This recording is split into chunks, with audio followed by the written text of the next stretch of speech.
បាត់មកយូរសំស្រីនិចលេងមុខក្នុងទម្រង់ល្ខោនបាសាក់សម័យ Digital រឿងកែវមនីរតនាធីតាមុខសេះជាមួយលោកប៉ែនចម្រុង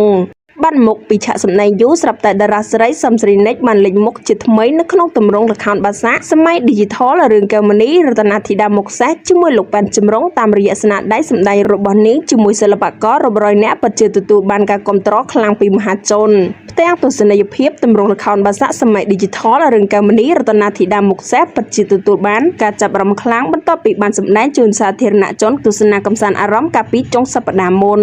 កញ្ញាសំស្រីនិចត្រូវបានជ្រើសរើសសម្ដែងជានាងកែវមនីរតនាឬនាងកែវណាម៉ាធ្វើត្បិតតែជាលើកដំបូងដែលសំស្រីនិចសម្ដែងក្នុងទម្រង់ល្ខោនបាសាក់នេះប៉ុន្តែនាងពិតជាធ្វើបានយ៉ាងល្អមិនថាពេលសម្ដែងជានាងកែវណាម៉ាដែលមានមុខមាត់មិនសូវស្អាតឬជានាងកែវមនីរតនាដែលមានសម្រស់ផូរផង់ជាក់ស្ដែងអ្នកដែលបានទៅទស្សនាផ្ទាល់បានលន់មាត់សរសើរនាងគ្រប់គ្នា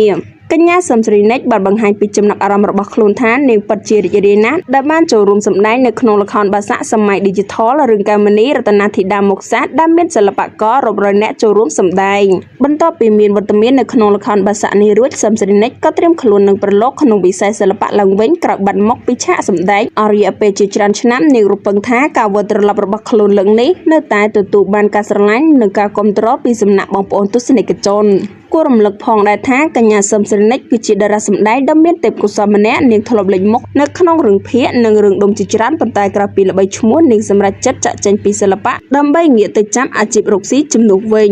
ដល់ឡែកទៅតែមួយឆ្នាំចុងក្រោយនេះនាងសម្រេចចិត្តវិលត្រឡប់មកកាន់ឆាកសម្ដែងឡើងវិញ